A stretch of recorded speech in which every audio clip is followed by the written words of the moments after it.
Fa sempre paura entrare dal dentista. Voglio quel dottore, no, voglio quello. Gli dico, guarda, tanto il piatto arriva sempre dalla stessa cucina. Fondamentalmente siamo l'alternativa al sistema sanitario. Dato il comando alla macchina di produrre in fisico l'oggetto. Sarà uno shock, ti avviso. I denti rappresentano gioie e dolori per un sacco di persone e io purtroppo, ahimè, ne so proprio qualcosa. Oggi ci troviamo a Chisinau, capitale della Moldavia, e stiamo per scoprire qualcuno che sta rivoluzionando completamente il settore odontoiatrico. Andiamo.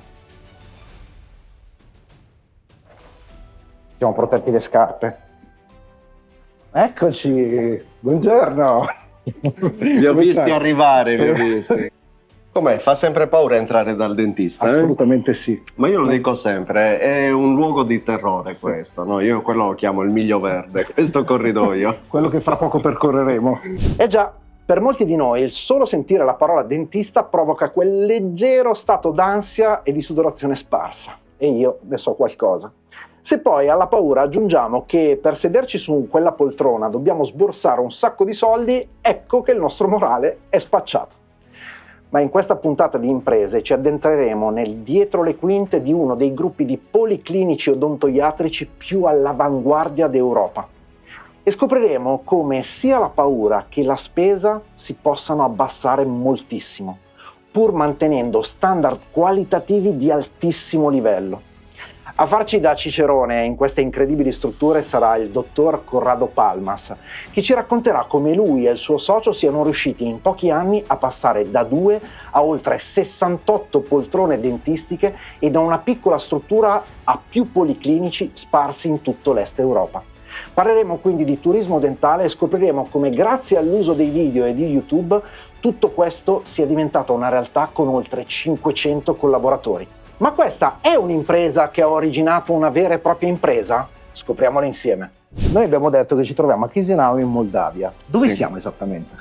Allora, Chisinau è una città in una nazione fortunatamente neutrale. Ok. Non è Europa, entrerà in Europa, non è Unione Sovietica, era nell'Unione Sovietica e poi alla fine è diventata neutrale. Un po' una piccola Svizzera, mi piace definire. E tu sei originario di qui? No, io sono sardo. Tutti mi dicevano vattene dall'Italia, non ci fai nulla qua, hai idee troppo grandi. Alla fine il decimo che me l'ha detto, ho seguito il consiglio e me ne sono andato. Qua siamo per esempio nella divisione dove facciamo i denti artificiali. C'è un'altra clinica, un'altra divisione là dove invece facciamo la chirurgia. Che tipo di chirurgia? Chirurgia anche maxillofacciale, dove andiamo a allontanare tutti i denti residui dalla bocca del paziente, mettiamo gli impianti dentali che sarebbero le nuove radici e poi dopo il paziente viene in quest'altro dipartimento dove siamo ora, si prendono le impronte e poi i ragazzi col computer fanno i denti, i robot li producono e qua vengono avvitati sugli impianti dentali. E qui iniziamo a spoilerare qualcosa perché oltre a queste 2 cliniche che hai appena citato c'è anche un centro di ricerca e sviluppo. E quella è la parte più importante, è un po' come dire per un ristorante dov'è la cucina. Infatti mi fanno ogni tanto sorridere i pazienti che mi dicono voglio quel dottore, no, voglio quello. Gli dico guarda, tanto il piatto arriva sempre dalla stessa cucina e stesso cuoco. Arrivano tutti da là. Bellissima questa analogia. Sì. Questo è quello che facciamo tutti i giorni. Pazienti che devono rimuovere completamente i denti. Mamma mia. Fondamentalmente siamo l'alternativa al sistema sanitario pubblico che dovrebbe fare queste cose gratis, come dico sempre, no? Tu le hai pagate le tasse, le paghi, sì. Certo. Perché non dovrebbe darti le cure gratis uno Stato? Cioè, se tu fai incidente stradale, ti rompi il femore, vai in sala operatoria, ti operano gratis. Se però sbatti i denti sul cruscotto, mano al portafoglio. È giusto? Questo è il punto. Io alla fine me ne sono andato dall'Italia perché un giorno lavoravo a Roma in una clinica privata, entra una ragazzina, sedia a rotelle, avrà avuto 16 anni, gli mancavano tutti i denti e mi hanno detto guarda, non può essere finanziata, non c'è chi gli paga le cure, mandatela via. Caspita. Alla fine me ne sono andato io dall'Italia. Mi commuovo ancora. E tu quindi hai scelto di venire qui in Moldavia ad aprire questi policlinici, ma non è aperti solo qui.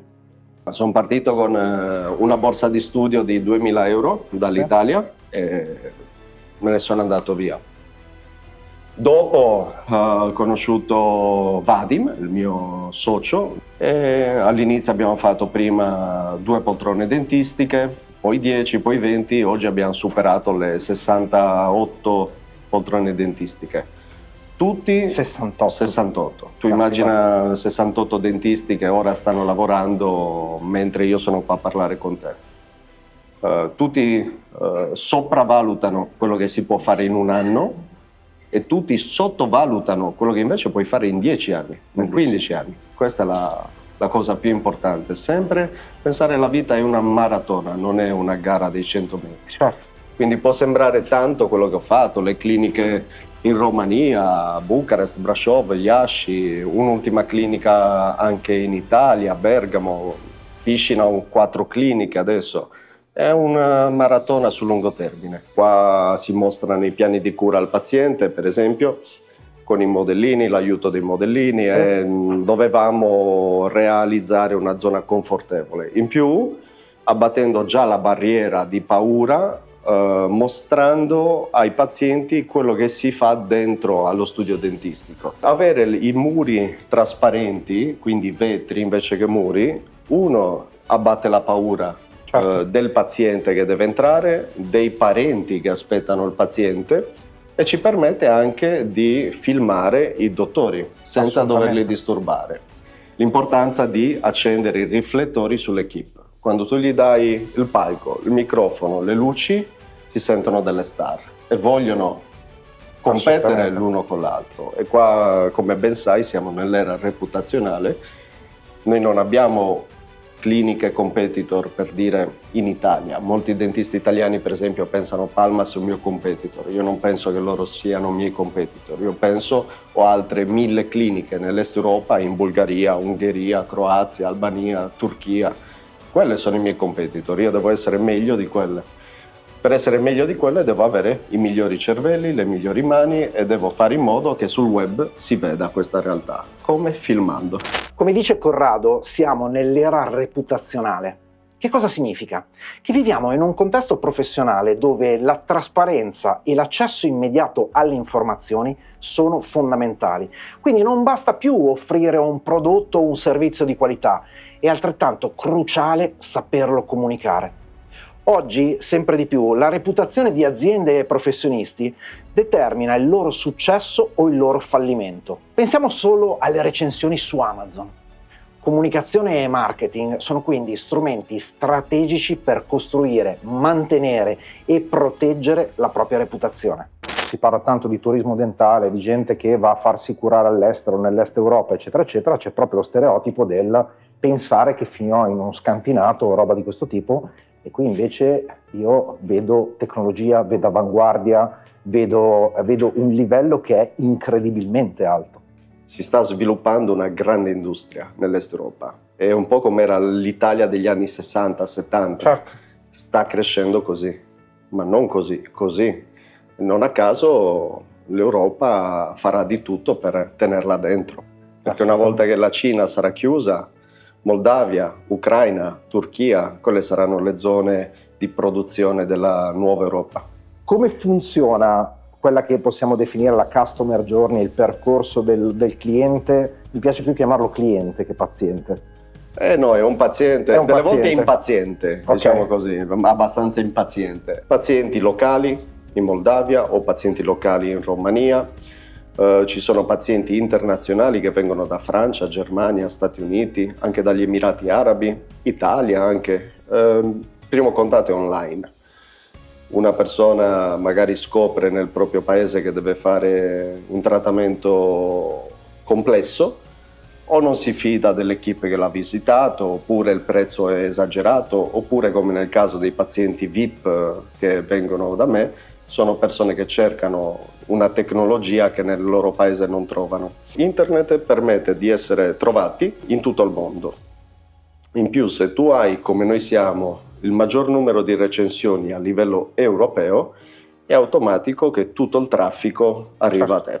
Quando gli altri fanno pubblicità, io sono contento, perché sono sicuro che poi quelli che mandano a loro le richieste le fanno anche a me la richiesta. Certo. E alla fine noi vinciamo perché siamo posizionati con più recensioni. Quindi avviene il primo contatto online e poi come arrivano qui o in Romania o... La prima cosa che noi chiediamo è una radiografia, perché dalla radiografia noi possiamo capire se ci sono, intanto se c'è convenienza andare all'estero, perché Certo. non vai all'estero per un dente, vai all'estero quando il caso è grave. Se noi vediamo dalla radiografia che il caso è grave, gli diamo un'idea di quello che si potrebbe anche fare, Sì.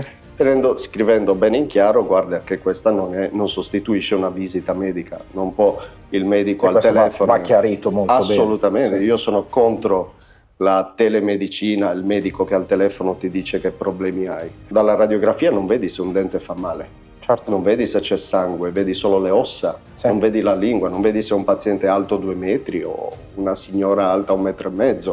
La bocca può essere grande, piccola, media, magari apre la bocca e ha dolori articolari. Fate, diciamo, una stima di Un'idea massima, di massima. e a quel punto il paziente prende l'aereo e viene qui. Sì, no, il paziente prima bonifica i soldi. Ok, Ok. importante. Noi mettiamo grossi filtri perché essendo i migliori in Europa, Sì.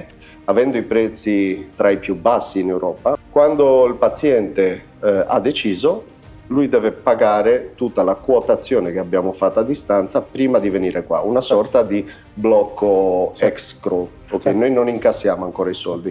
Quando lui viene, è come quando vai a noleggiare un'auto che ti è un bloccano deposito. una cauzione. Sì, un deposito. Io blocco gli appartamenti, l'equipe chirurgica, l'equipe medica e quindi tutto il quadro medico, acquisto i materiali, ma il posto te lo riservo solo se vedo se dall'altra parte c'è una reale intenzione di Certo. fare il percorso clinico, Certo. perché se no la finiremo a avere i medici bravissimi, tra i migliori dell'Est Europa, Sì. occupati tutto il tempo a fare visite di curiosi. Assolutamente. Non posso bloccare un'equipe chirurgica per un paziente che passava e voleva sapere più o meno che costa. Vai su internet e li vedi, i prezzi Certo. sono in chiaro.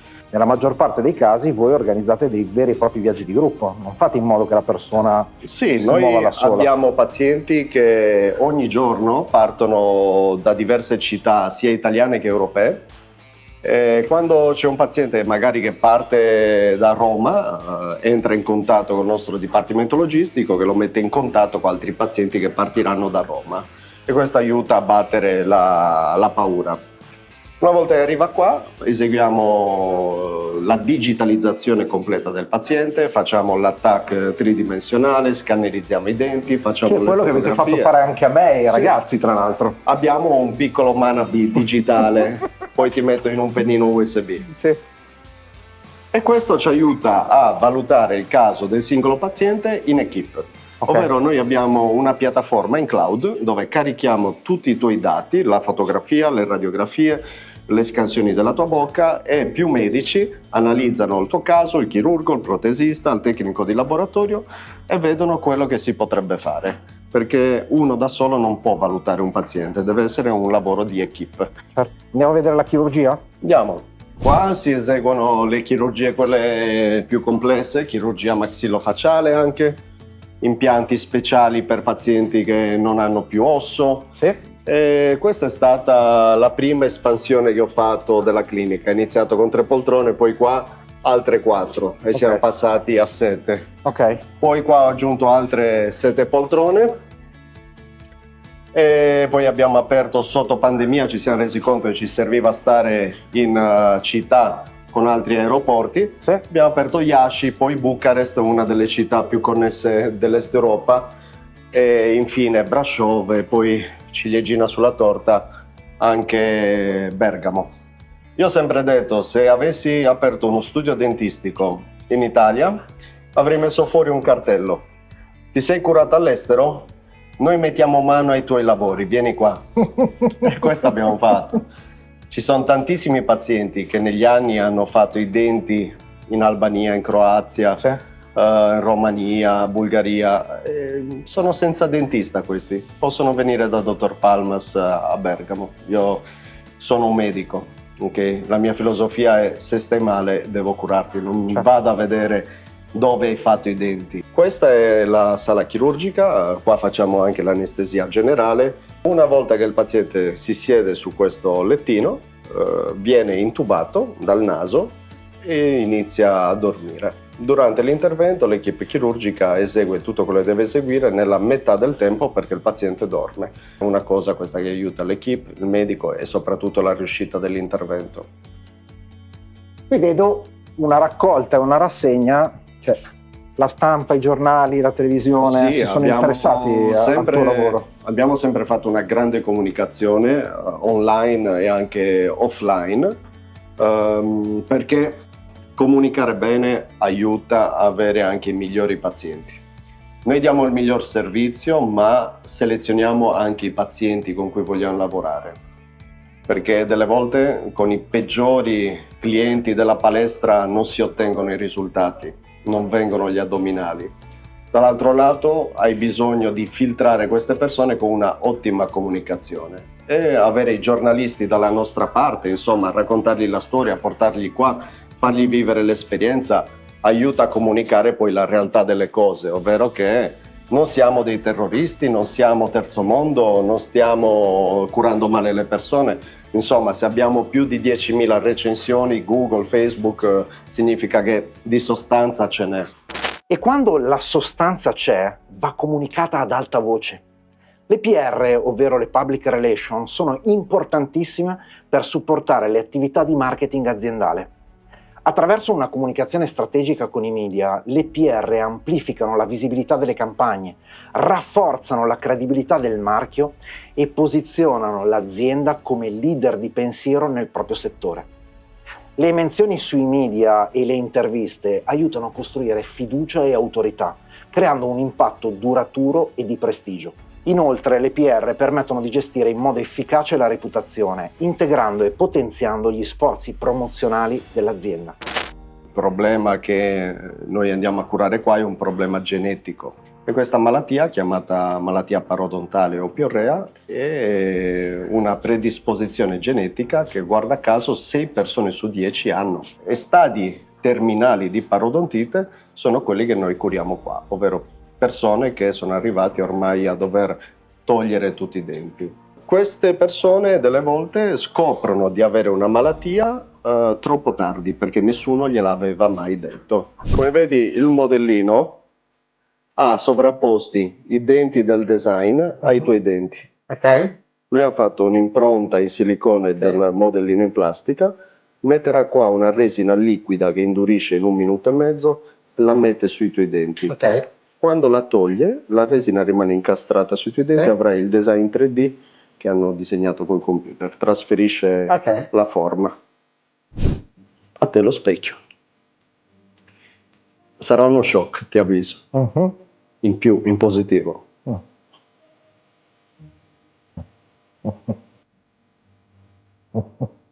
Che storia. Sei una persona nuova, diversa. Sì. Sarà dura toglierli. Questi sono solo dei denti di plastica di prova. Senti, hai parlato tanto dei video. Quanto sono stati determinanti in questi ultimi 10 anni nella crescita e nel costruire quello che stiamo vedendo oggi? Guarda, io ho fatto un'azienda da più di 500 persone con un iPhone 5. Ad oggi siamo all'iPhone 15, ho cambiato 10 iPhone in questi anni e ho sempre, ogni giorno filmato. Perché sapendo che nessuno mi avrebbe visto passando sul marciapiede, avrei dovuto depositare nel metaverso la mia realtà. E quindi questi video sarebbero diventati la mia vetrina. Non hai lo stesso successo con le fotografie, non hai lo stesso successo con gli articoli sui giornali, ma YouTube, io penso che se non fosse esistito, Dottor Palmas non esisterebbe. Non hai lo stesso successo con le immagini, non hai lo stesso successo con gli articoli di giornale. Non mi stancherò mai di dirlo. Il video è lo strumento più efficace per informare, educare e vendere qualsiasi prodotto o servizio. Non è un caso se più del 70% delle persone preferisce fruire informazioni attraverso i video piuttosto che leggerle su un blog o un giornale. Non è nemmeno un caso se ogni giorno su YouTube vengono visualizzati oltre 1 miliardo di ore di video. Allora, Qui siamo arrivati in questo bellissimo centro di ricerca e sviluppo, una delle cose che più mi ha colpito in questo viaggio in Moldavia. Questo possiamo dire che è il punto dove abbiamo creato i denti di quasi 10.000 pazienti sparsi in tutta Europa, più. Ti sta piacendo questa puntata? Senti che anche la tua impresa meriti un documentario come questo? Pensi di avere la storia e le qualità che servono per diventare il prossimo protagonista di Imprese? Allora clicca il link in descrizione e candida la tua azienda. Nel frattempo, torniamo alla puntata di oggi. Altri 8.000 pazienti locali.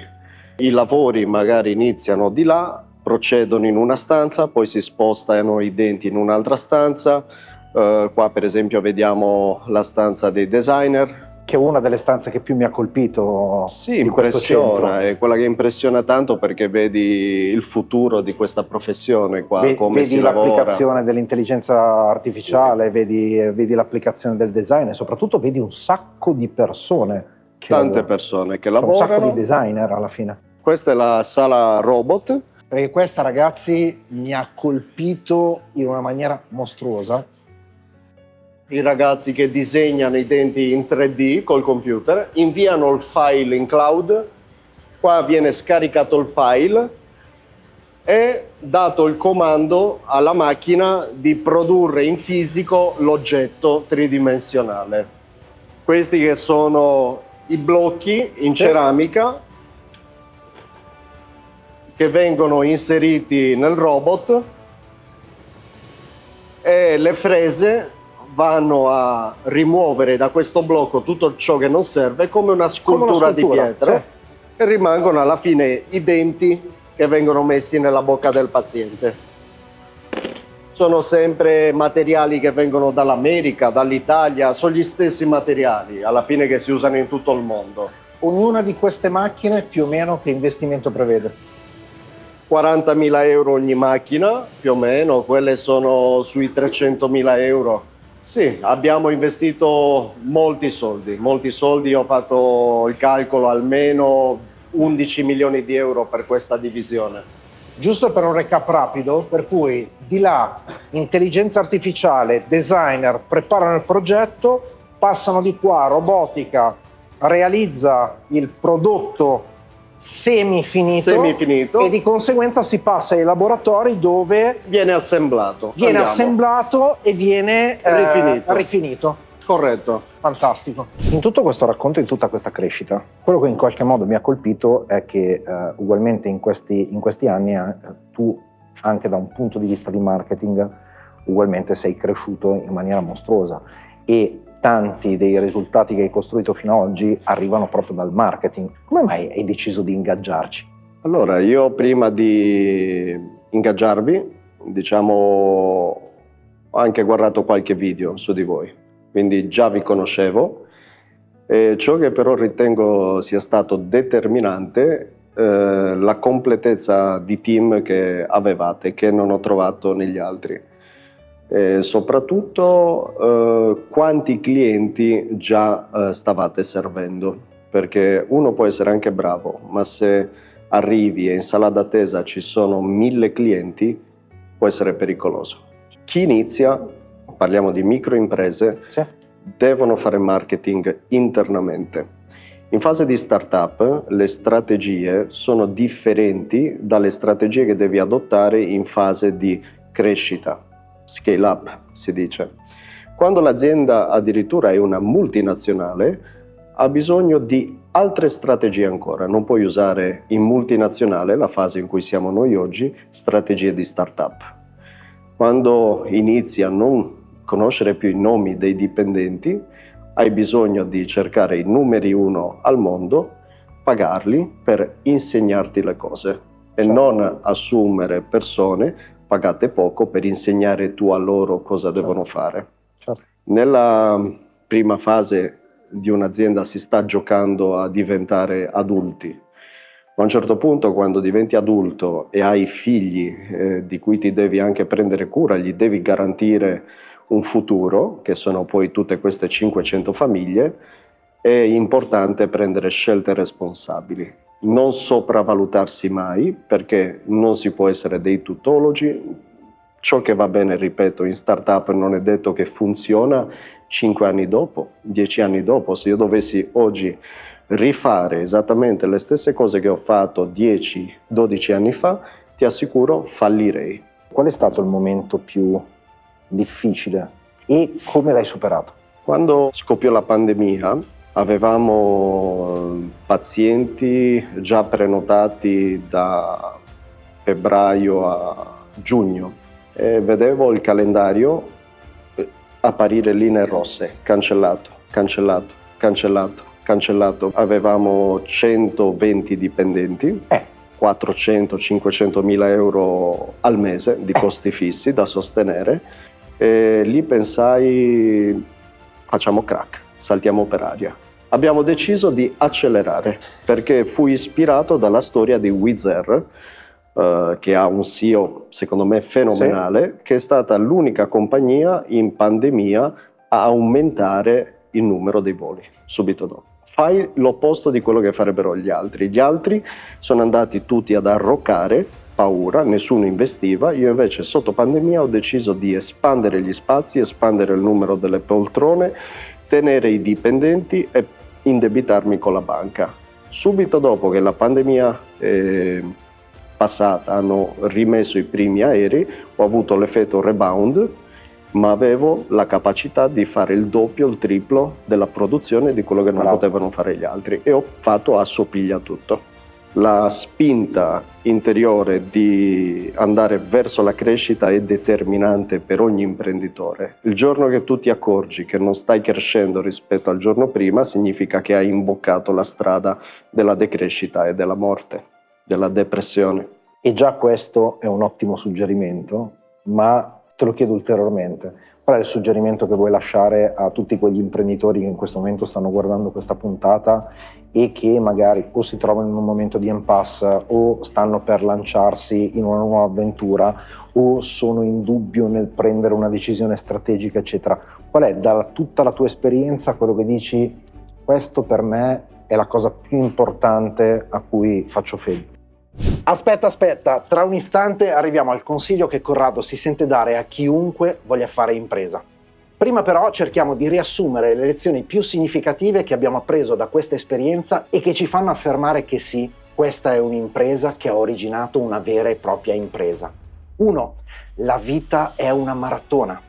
Anche la vita professionale richiede pazienza, perseveranza e la capacità di mantenere una visione a lungo termine. Non si tratta di sprintare verso successi immediati, ma di costruire progressi duraturi passo dopo passo.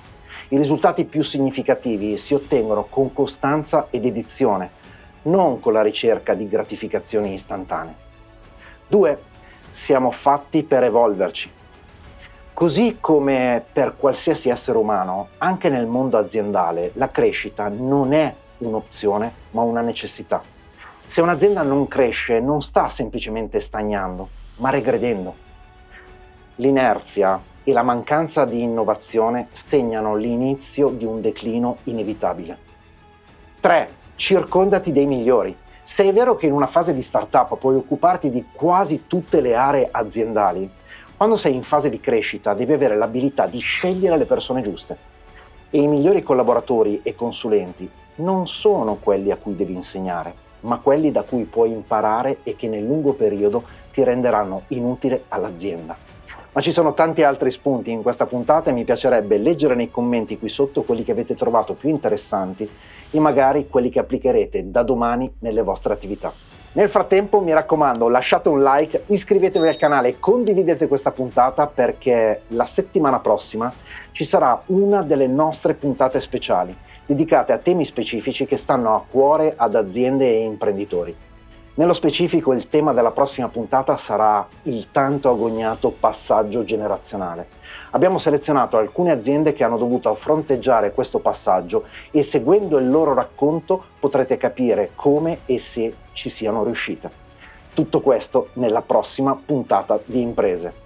Ora però torniamo ai consigli di Corrado e noi ci rivediamo la settimana prossima. Un imprenditore deve ogni giorno coltivare la paura. Il giorno che non ha più paura è il giorno più pericoloso, quello, perché la paura è l'elemento fondamentale che spinge l'imprenditore a fare impresa, qualcosa di ammirevole. Chi invece non ha paura sta entrando in una zona pericolosa, che è la zona poi del dipendente, che il dipendente non ha paura. L'imprenditore deve avere paura e danzare con la paura, non deve farsi mai fermare dalla paura. Se mi chiedono ma tu hai paura? Ogni giorno ho paura, ma devo danzare, sono terrorizzato.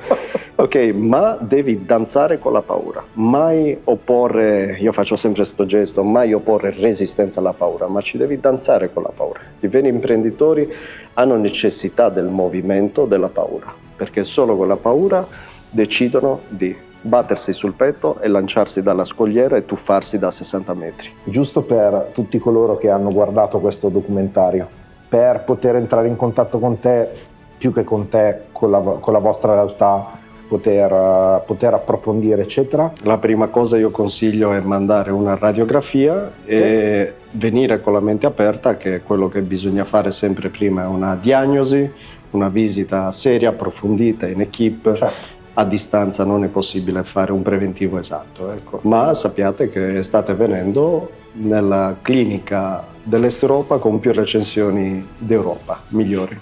Fantastico. Grazie mille. Quali sono i commenti più, diciamo, particolari, controversi, eccetera, eccetera, che ti aspetti sotto un documentario di questo tipo guarda, su di te?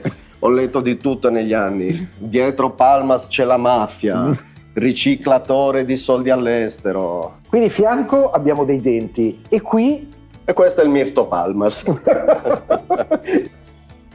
mi tocca fare per voi? Quando si siede sulla poltrona del dentista se lo dovrebbe togliere il cappello, ma io... Tranquillo, te lo fa volare ora col trapano.